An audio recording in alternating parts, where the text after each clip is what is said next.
ক্যামেরাটা আমার দিকে ফিরে নিচ্ছি। মনে সবসময় সাহস রাখবেন একটা জিনিস যে আপনি করতেছেন সেটা যেন আপনার আয়ত্তে থাকে, আপনার ব্রেইনে, যে আমি এটা করতে পারবো। এইরকম মনোমানসিকতা থাকলে আপনার পক্ষে সম্ভব। আর যদি এরকম মনোমানসিকতা না থাকে, অন্য কেউ একটা কিছু বলার পরে আপনি ডিমোটিভেট হয়ে যান যে না, আমার দ্বারা মনে হয় হবে না, আমি মনে হয় এগুলো করতে পারবো না, তাহলে এইসব লাইনে আসবেন না ভাই।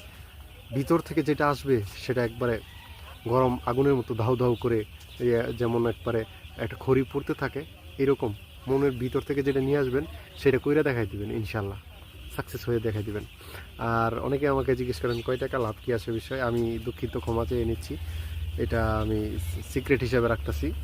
তবে যা আসছে তো একটা মানে ফ্যামিলি খুব সুন্দরভাবে চলে যেতে পারবে যা আসে। এটা আমার কিছু মানে প্রাইভেসির কারণে বলতেছি না, এটা আমার অনেক আত্মীয় স্বজনরা এই ভিডিওগুলো দেখে। তারপরে সব কিছু মিলাই দিলে আমি ভালো আছি ইনশাল্লাহ, আলহামদুলিল্লাহ। আর ভালো আছি বিদায় সামনে আমি আরও বড় কিছু নিয়ে আসবো ইনশাল্লাহ।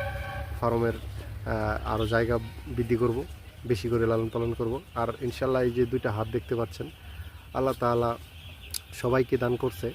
অনেকেই ভালো কাজে ব্যবহার করছে, অনেকে খারাপ কাজে ব্যবহার করছে, অনেকে ভালো কাজে করতে গিয়ে পারছে না, পিছিয়ে যাচ্ছে, মনোমানসিকতার দিক দিয়ে তারা পিছিয়ে যাচ্ছে। মনে শক্তি রাখতে হবে ভাই, মনে শক্তি রাখতে হবে, কাজ করে যেতে হবে। এবং সবসময় একটা জিনিস চিন্তা করতে হবে, সেটা যে আমি একদিন বড় হব। সততা আছে, ভিতরে সততা আছে, আমি একদিন বড় হব ইনশাল্লাহ। সেটা যে কোনো সেক্টরে, বাংলাদেশে অনেক সেক্টর আছে। কেউ গরুর খামার